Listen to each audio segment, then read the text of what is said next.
নমস্কার বন্ধুরা, আমাদের চ্যানেলে আপনাদেরকে স্বাগত জানাই।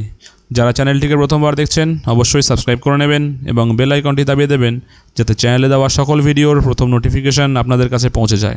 তো এসএসসি তরফ থেকে আজকে একটি নতুন নোটিফিকেশান এসছে, যেটা এর আগে অনেকবারই মোটামুটি দেওয়া হয়েছিল, কারণ এটা 8 অপশান নিয়ে যে ছবি আর সিগনেচার। এর আগে প্রত্যেকেরই মোটামুটি প্রবলেম ছিল ছবি আর সিগনেচার নিয়ে। তো এর আগে এসএসসি একটা নোটিশ দিয়েছিল যে ছবি আর সিগনেচার যদি কারোর ঠিক না থাকে তাহলে 30 তারিখের মধ্যে যেতে হবে, গিয়ে কমিশনে দেখা করতে হবে, না হলে কিন্তু ক্যান্ডিডেচার ক্যান্সেল হয়ে যাবে।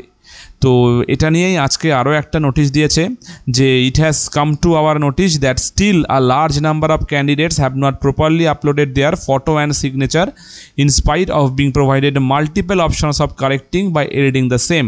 কমিশন বলছে, কমিশন দেখেছে এখনও প্রচুর ক্যান্ডিডেটের ছবি আর সিগনেচারে প্রবলেম আছে, প্রপারলি আপলোড হয়নি।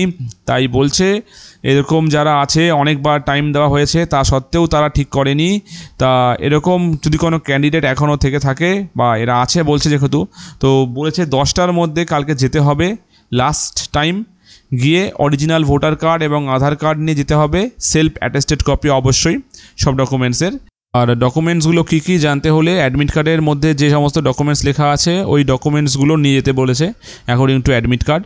তো কালকের মধ্যে অবশ্যই যেতে হবে, না হলে কিন্তু যদি এরকম কোনো ক্যান্ডিডেট থাকে যার অ্যাডমিট কার্ডে মানে তার ছবি টবি নেই বা সিগনেচার নেই, এরকম প্রবলেম আছে, তাদের কিন্তু পরীক্ষায় বসতে দেওয়া হবে না। ঠিক আছে?